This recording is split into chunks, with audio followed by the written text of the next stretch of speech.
Hello, good morning students.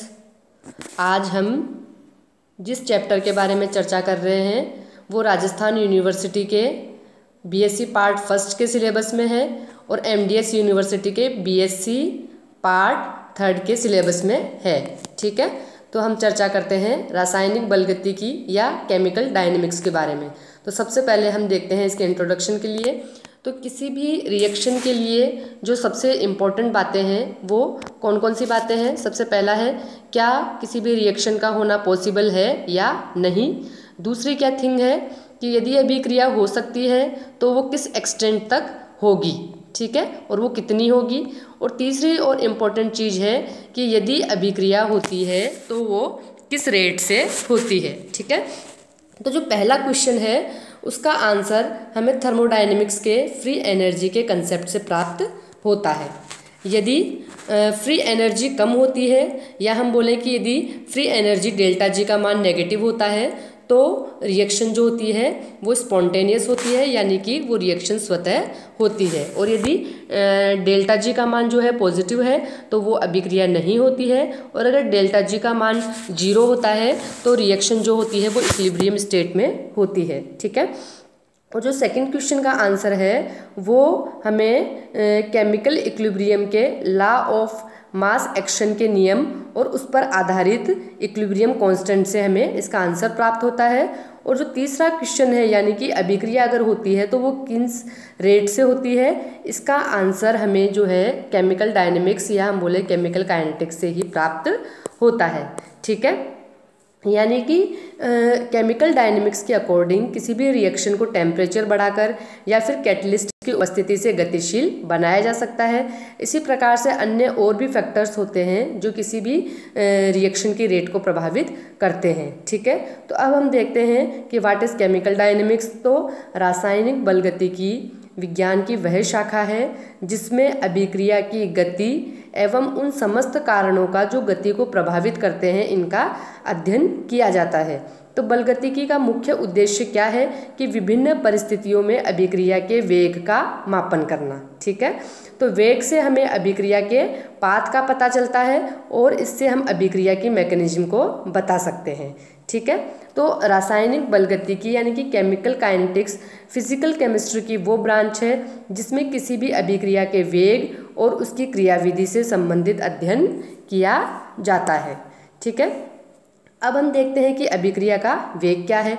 तो अभिक्रिया के वेग को समझने के लिए हम निम्नलिखित रिएक्शन पर विचार करते हैं, यानी कि A+B जो रिएक्टेंट है ये मिलकर के C+D प्रोडक्ट देते हैं। ठीक है, तो अभिक्रिया का वेग सामान्यतया रिएक्टेंट और जो प्रोडक्ट है की सांद्रता में समय के साथ परिवर्तन मापकर ज्ञात किया जाता है। ठीक है, किंतु यदि अभिकारक या उत्पाद यानी कि रिएक्टेंट या प्रोडक्ट गैसियस स्टेट में होते हैं तो अभिक्रिया वेग दाब में समय के साथ परिवर्तन मापकर ज्ञात किया जाता है। यानी कि जब आपके reactant and product gaseous state में होते हैं तब हम कंसंट्रेशन के स्थान पर प्रेशर टर्म का यूज करते हैं। ठीक है, तो किसी भी अभिक्रिया में रिएक्टेंट अथवा प्रोडक्ट की सांद्रता में परिवर्तन की दर को अभिक्रिया का वेग कहते हैं। ठीक है, यानी कि अभिक्रिया का वेग बराबर क्या हो जाएगा, अभिकारक या उत्पाद की सांद्रता में परिवर्तन बटा सांद्रता परिवर्तन में लगा समय। ठीक है, अब चूंकि अभिकारक की सांद्रता में समय के साथ कमी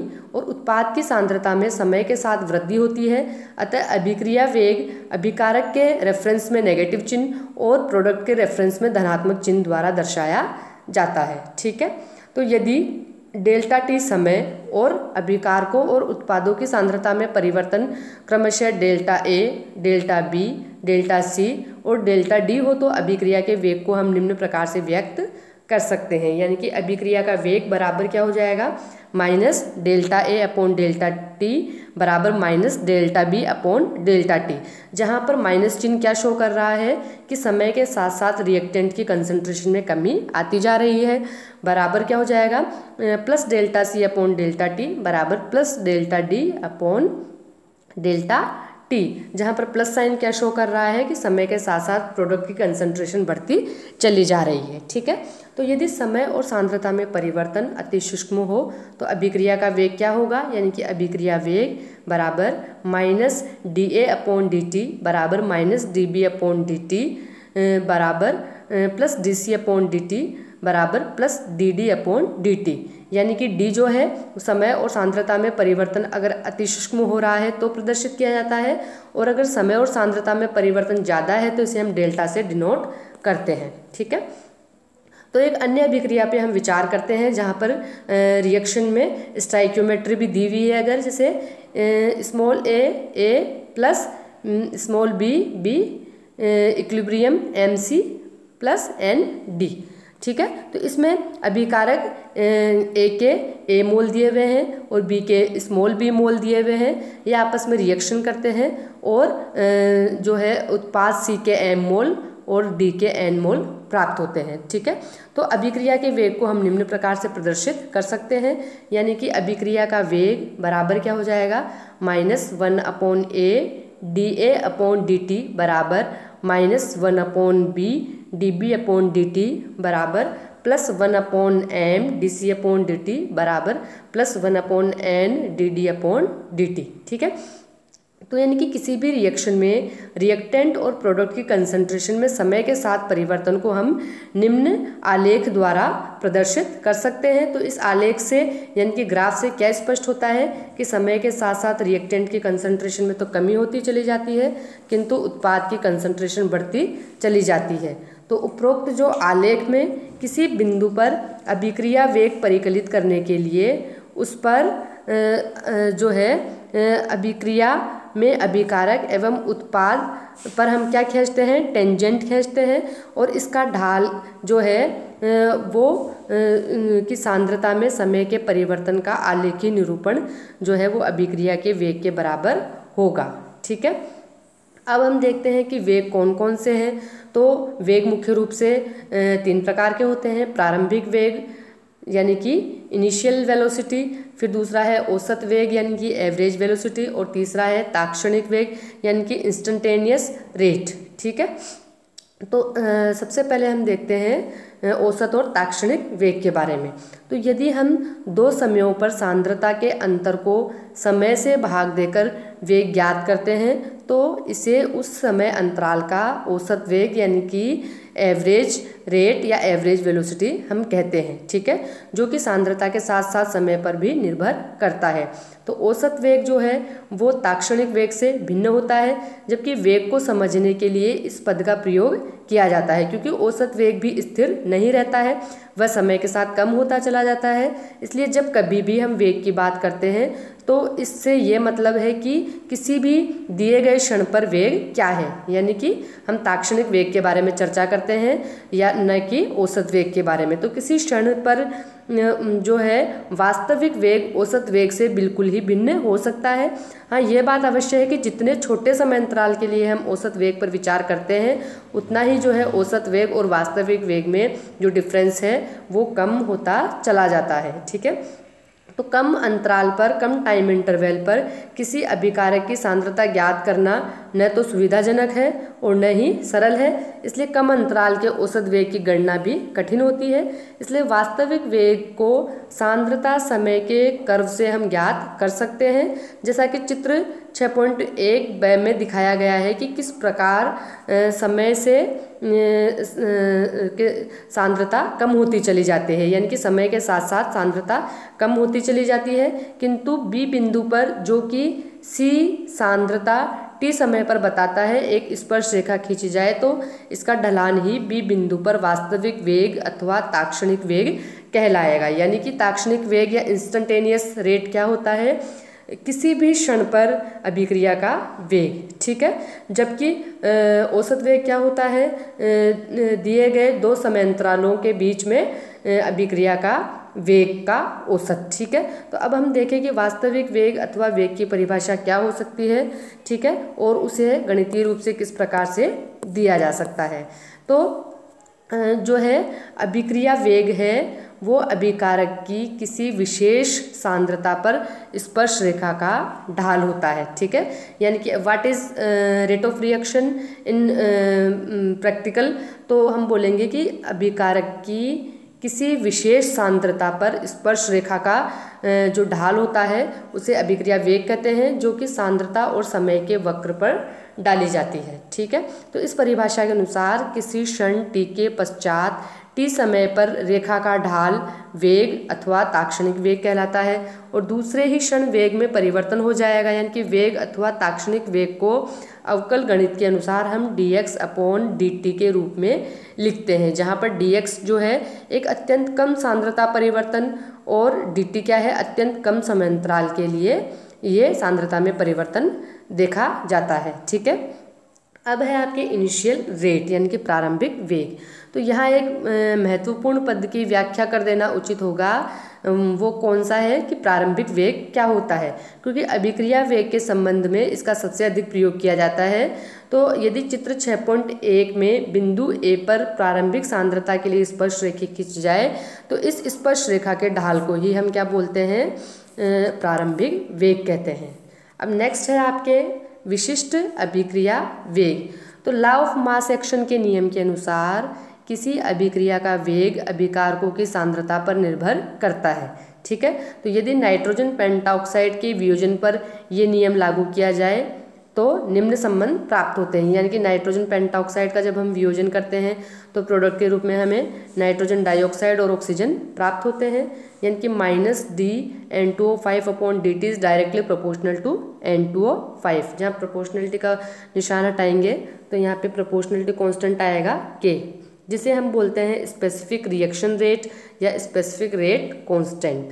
ठीक है, तो यहाँ एक और बात जो है ध्यान देने योग्य है कि संतुलित समीकरण में N2O5 के पहले 2 का गुणा है, किंतु यह समीकरण 6.3 में नहीं है।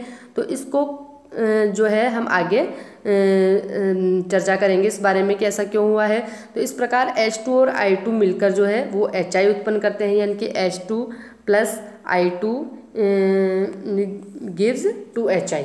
ठीक है, तो अभिक्रिया का वेग क्या होगा, -dH2/dt is directly proportional to concentration of hydrogen गुणा कंसंट्रेशन ऑफ आयोडीन, जहाँ पर प्रोपोर्शनलिटी का कांस्टेंट हटाया और यहाँ पर प्रोपोर्शनलिटी का जो हटाया निशान, तो यहाँ प्रोपोर्शनलिटी कांस्टेंट आ जाएगा K। तो यहाँ K जो है वो अभिक्रिया का वेग नियतांक या विशिष्ट अभिक्रिया वेग कहलाएगा। कब कहलाएगा, जब N2O5 की कंसंट्रेशन जो है वो 1 मोल प्रति लीटर हो जाए, यानी कि जब रिएक्टेंट की कंसंट्रेशन को यूनिटी मान ली जाती है तब जो रेट कांस्टेंट आता है उसे हम स्पेसिफिक रेट कांस्टेंट कहते हैं। ठीक है, तो इस प्रकार यदि समीकरण 6.4 में H2 और I2 की कंसंट्रेशन जो है वो बराबर और 1 मोल प्रति लीटर हो जाए तो मापा हुआ ताक्षणिक वेग ही क्या कहलाएगा, विशिष्ट अभिक्रिया वेग या स्पेसिफिक रेट कहलाएगा। तो इस प्रकार किसी ताप पर अभिकारकों की सांद्रता के लिए जो वेग प्राप्त होता है, जब सांद्रता इकाई होती है तो वही अभिक्रिया का उस ताप पर विशिष्ट अभिक्रिया वेग कहलाता है, और जो रेट कांस्टेंट होता है उसे हम स्पेसिफिक रेट कांस्टेंट कहते हैं। ठीक है, तो यहाँ पर एक बात ये उल्लेखनीय है कि K का जो मान है वो सांद्रता पर निर्भर नहीं करता, टेम्परेचर पर निर्भर करता है। ठीक है, तो यहाँ समीकरण 6.3 या फिर जो 6.4 है उसे हम रेट लॉ कहते हैं या रेट इक्वेशन कहते हैं। और रेट लॉ या रेट इक्वेशन में क्या होता है कि rate of reaction is directly proportional to concentration of reactant. ठीक है, यानी कि हम बोले कि जो रेट लॉ जो होता है, यानी कि जो वेग नियम या जो वेग व्यंजक होता है, इससे अभिक्रिया वेग और क्रियाकारकों की सांद्रता के बीच में संबंध ज्ञात होता है, या दूसरे शब्दों में इससे ज्ञात होता है कि सांद्रता परिवर्तन से वेग किस प्रकार परिवर्तित होता है।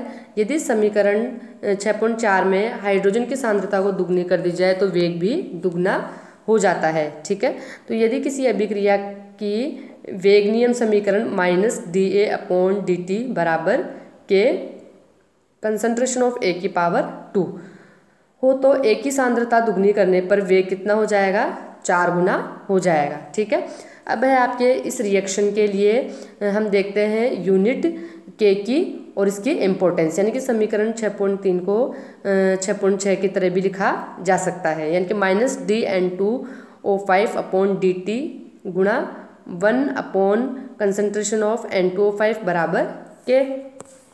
ठीक है, तो इस प्रकार के मात्रक क्या हो जाएंगे, के मात्रक हो जाएंगे यहाँ पे समय इन्वर्स। ठीक है, यानी कि फर्स्ट ऑर्डर रिएक्शन है।